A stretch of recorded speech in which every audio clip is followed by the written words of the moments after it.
What's up, guys? Today I want to talk a little bit more about the story of Claudine Blanchard.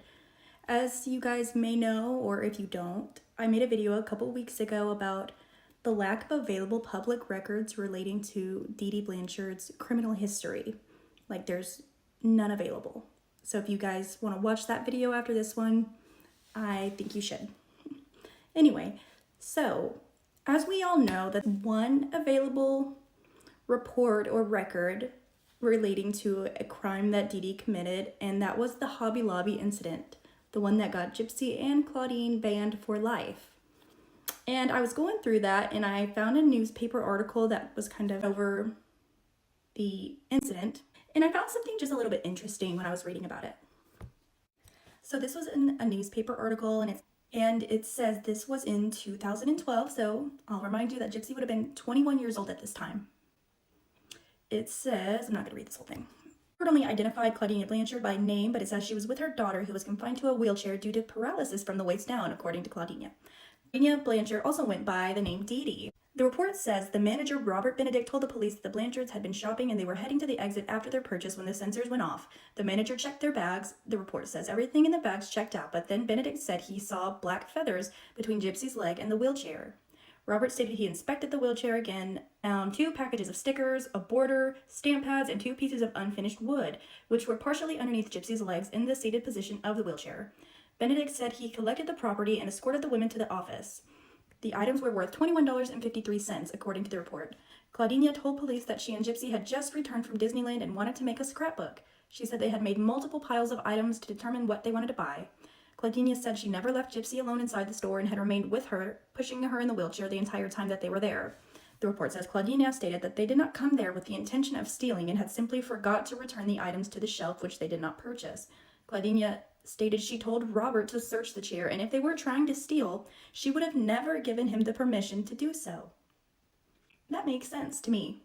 As we know from Gypsy's own accounts, she had a history of swiping things when she was at the store. She said that she stole baby clothes and other items for a baby whenever her mother would be at Walmart and she would be in a different aisle than her mother. She would steal in the wheelchair. We know that she stole the item that was used to unalive Dee Dee. So I believe that Dee Dee actually had no idea that that stuff was there, and that's why she gave permission to have the chair searched. Had she known that Gypsy was actually stealing, she probably would have been like, no, it's this, and this. Given a probably more elaborate reason, but she did not know, and therefore she ended up taking the full blame and responsibility for it, even though Gypsy was an adult at the time. And despite being banned for life, Gypsy thinks that doesn't apply to her anymore, apparently, because she still continues to go to Hobby Lobby, as you've seen in her TikTok videos when she's shopping for the baby. They twisted this story also to kind of back up their whole fraud claim of, the long history of criminal offenses and stealing and hot checks and yada, yada, yada, which we can't really find any public record that verifies that. And this Hobby Lobby incident, I truly don't think that Dee Dee even knew that Gypsy was stealing. Because really, why would you say, yeah, go ahead, search the chair, if you knew that there was stuff in there? Like, you just don't do that. Of course, this is all speculation. This is not meant to be taken as 100% fact or proof. This is just my interpretation. Do you guys think Dee Dee knew? Hey guys, obviously I've been putting out a few videos, and typically I would just sit on information in the past, or because that's just who I am. I'll just friggin' look something up and store useless information in my head. But since I've decided to start sharing things, one thing I thought about today was the whole situation where Gypsy Rose Blanchard claimed that she never was allowed to have a phone. Her mom didn't know about it. She didn't have a line.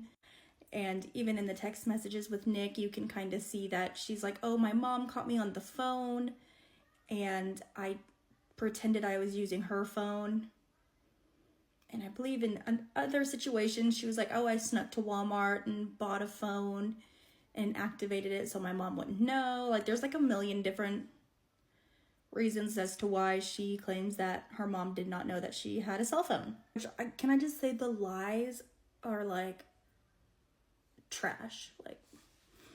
They are just straight garbage for someone that was supposedly having to sneak around so much, the lies are trash. Anyway, fun fact about me, I do not answer any calls from numbers that I don't know. If they don't leave a message, I will typically go on a website that I've used for years and put the number in so that way I can see who's calling me and decide whether I want to call them back or not, or pretend to be somebody else. Decided to go searching around, and I thought it was so interesting what I came across.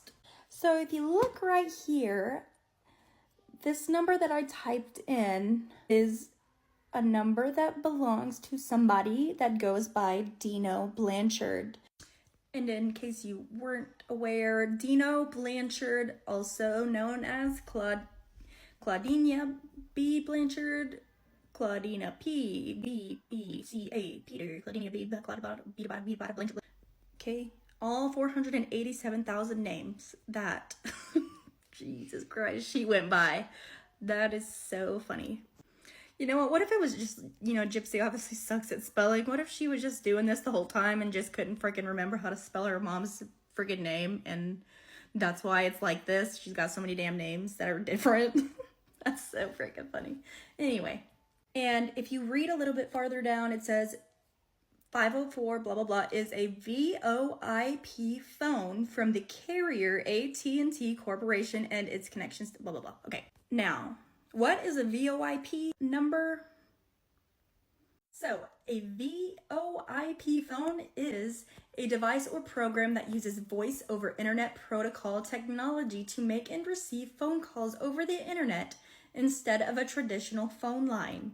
So this is something that is with AT&T. It's not like, you literally buy an iPod and you're just working off the Wi-Fi. Like, it's a registered line, and it converts voice calls into digital signals that travel over the internet. Look like a traditional phone or be a software app or program, can include call management. If Gypsy was hiding this information from Dee Dee, why were registered to Dee Dee's name and address? Usually if you're just going by the Wi-Fi, you don't have to register anything. So is it possible that Dee Dee actually knew about Gypsy's phone and that Gypsy didn't have to hide anything at all because she got her this phone line as a cheaper alternative because they probably weren't, they had some money, but obviously they weren't working. They only could rely on donations, so I'm sure they tried to save money where they could. It says it's typically cheaper than a regular phone line. Because, it didn't pop up as Gypsy. If she would have done it herself, she would have registered it to herself. That's the only logical thing, If you're trying to hide something from a parent, you don't literally put your parent's name and address for the registration. You just don't do that. But I don't know. I find it weird. I always thought it was really odd how Gypsy somehow managed to freaking talk, text, and make videos and chat on Skype 24/7 every single day, but yet still have her mom over her shoulder every second of every minute. It just doesn't seem logical to me, and usually if something doesn't make sense, it's because it's not right. See, I can't say for certain, 100% certain. I just find it a little bit weird that, Gypsy said it was a special over the internet phone, and there it is. She was partially telling the truth, which we know she does, but she leaves some information out or lies about the other half, and that is that Dee Dee most likely actually knew about it. But I don't know, who's to say? So what do y'all think? Do you think Dee Dee actually registered that phone for Gypsy and completely knew about it? Let me know in the comments. Bye, guys.